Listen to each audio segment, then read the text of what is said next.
Quando saiu da solidão do isolamento, seu Amário encontrou a companheira aos 68 anos. A essa altura da vida, curado da hanseníase, ele já não tinha esperanças de formar uma família.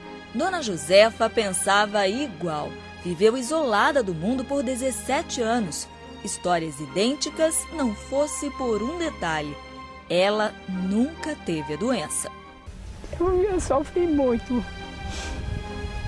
Sofri muito e até hoje eu sofro. Dona Josefa nasceu no Hospital Colônia da Miroeira. Os pais tinham hanseníase.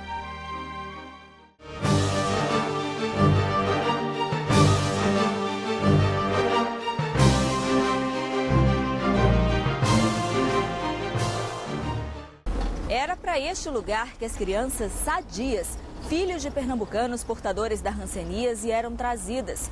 Muitos bebês chegaram aqui horas depois do nascimento. Separar as crianças dos pais fazia parte da política de controle da doença. Na década de 20, acreditava-se que os filhos dos hansenianos eram mais suscetíveis a desenvolver a doença e por isso tinham que viver como os pais, isolados. Eram filhos órfãos, vazivos. Os preventórios se transformaram numa espécie de orfanato para o filho do portador de hanseníase e as unidades se multiplicaram pelo Brasil. Eram mantidos por entidades privadas. Lá dentro havia tudo o possível para evitar que as crianças tivessem contato com quem estava do lado de fora. Estudei até a quarta. Por que só até a quarta? Porque quando a gente ia para fora, aí a gente era humilhada. Já vem os filhos de leprosos estudar aqui, aí os meninos se separavam da gente. Jogava pedra na gente, a gente via por baixo. Dá até nervoso. Qual é a imagem que a senhora tem da sua família? Eu não tenho nenhuma. A lembrança que a senhora Não, eu tenho um retrato só da minha mãe. Tem um retrato, só o retrato dela. É a única lembrança? Só. Os pais estavam internos numa lei, numa prisão fechada perpétua, né, até o final da vida. Quanto os filhos que foram para o preventório também estavam numa prisão fechada, mas com limite de tempo. Segundo a estimativa do Movimento de Reintegração das Pessoas Atingidas pela Hanseníase, 20 mil brasileiros que foram separados da família estão brigando na justiça para ter direito à indenização. Mas, para o Mohan, este número está longe do real se comparado ao diagnóstico de casos no país. Somente no ano passado, mais de 33 mil novos doentes de hanseníase foram identificados no território nacional. Na verdade, a doença ela está ainda sem controle no nosso país. Os indicadores apontam isso.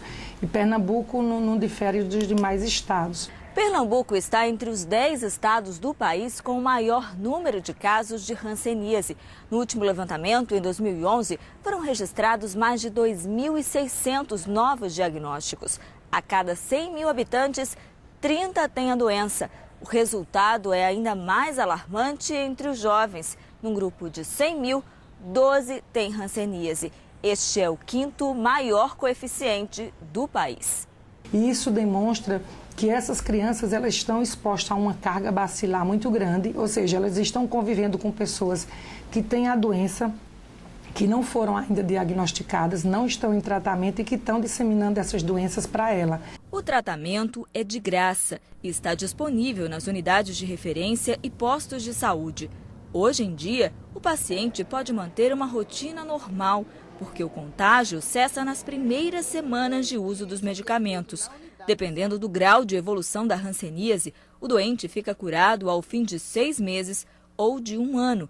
Por isso, é tão importante identificar a doença assim que ela se manifesta. Não é um diagnóstico muitas vezes fácil. Aparentemente é fácil, como a gente diz, mancha clara ou avermelhada, dormente, mas nem sempre a mancha se apresenta como a gente vê no cartaz, como a gente vê no livro. Este morador de Brejão, no agreste do estado, passou 6 meses se tratando para combater uma doença que não tinha.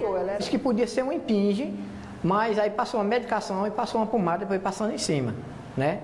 Aí eu fiquei fazendo o que ele mandou, só que não melhorava. Aí foi quando eu procurei um médico particular. Ela disse, não, isso aqui 90%, mais 90% que é hanseníase. E a hanseníase, ela também faz parte de uma das doenças de pele e também existe para o diagnóstico da hanseníase, ela pode ser confundida com outras dermatoses. Não é, eu acho que ainda hoje, muito bem explorado na graduação, no curso médico. A hanseníase é provocada pela ação de uma bactéria que atinge a pele e os nervos periféricos. É transmitida através da saliva. O uso correto dos medicamentos garante a cura, mas em alguns casos o corpo reage de forma negativa à ação dos medicamentos. Algumas pessoas desenvolvem o que nós chamamos as reações rancênicas. É o organismo do indivíduo lutando contra aquele lixo bacilar, aquelas bactérias que morreram com o tratamento com os antibióticos e que vão ser expulsas. Shirley pegou hanseníase com o pai aos 7 anos. Hoje tem 17 e está curada da doença, mas há 25 dias está internada no Hospital da Miroeira para tratar as reações. Ela tenta diminuir o remédio, a quantidade, mas não dá certo. Toda vez que diminui, eu venho parar aqui. Aí acabo tendo reação. Faz 5 anos que eu tô assim. Sempre tendo reações. De vez em quando eu acho que eu já perdi a esperança já. A esperança está mais uma vez nas mãos da medicina. Depois de achar a cura da hanseníase, é preciso apressar os passos para melhorar a qualidade de vida dos pacientes em tratamento, antes que os herdeiros de um estigma milenar sejam as novas vítimas do isolamento. Fico triste. Pensar, perdi minha juventude todinha. Perdi tudo. É como se a pessoa estivesse paralítica numa cama sem poder fazer nada. Porque a pessoa fica excluída de tudo.